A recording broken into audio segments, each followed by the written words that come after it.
2025-26 অর্থ বছরের জন্য 7,90,000 কোটি টাকার বাজেট প্রস্তাব করা হয়েছে। সোমবার এই বাজেট প্রস্তাব করেন অন্তর্বর্তী সরকারের অর্থ উপদেষ্টা ডক্টর সালেউদ্দিন আহমেদ। এবারের বাজেট গত বছর থেকে 7,000 কোটি টাকা কম এবং দেশের ইতিহাসে প্রথমবারের মতো বাজেটের আকার কমেছে। প্রস্তাবিত বাজেটে রাজস্ব আয় ধরা হয়েছে 5,64,000 কোটি টাকা, ঘাটতি 2,26,000 কোটি টাকা। বিস্তারিত রকিব মানিকের রিপোর্টে।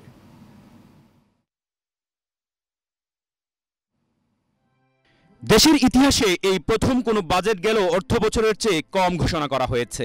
অন্তর্বর্তী সরকারের অর্থ উপদেষ্টা বিটিভি থেকে সরাসরি লাইভ করে 2025-26 অর্থ বছরের 7,90,000 কোটি টাকা বাজেট ঘোষণা করেন।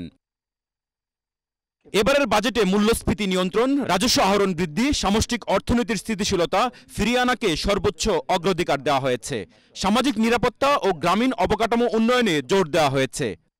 প্রস্তাবিত রাজস্ব আয় আগামী 2025-26 অর্থ বছরে মোট 5,64,000 কোটি টাকা রাজস্ব আয়ের প্রস্তাব করছি, যা জিডিপি 9%।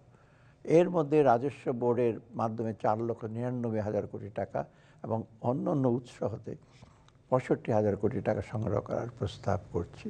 প্রস্তাবিত বাজেটে রাজস্ব আয় থেকে 4,99,000 কোটি টাকা আয় ধরা হয়েছে। এছাড়া 2,26,00,000 কোটি টাকা ঘাটতি ধরা হয়েছে, যা বৈদেশিক ঋণ ও সঞ্চয়পত্র থেকে আহরণ করার কথা তুলে ধরা হয়েছে। 2025-26 অর্থ বছরের প্রস্তাবিত বাজেটে ঘাটতির পরিমাণ দাঁড়াবে 2,26,000 কোটি টাকা, যা জিডিপির 3.6%।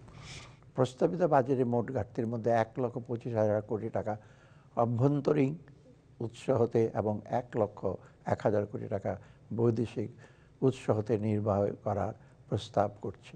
বাজেট ঘোষণার আগে প্রধান উপদেষ্টার নেতৃত্বে উপদেষ্টা পরিষদ প্রস্তাবিত বাজেটের অনুমোদন করেন।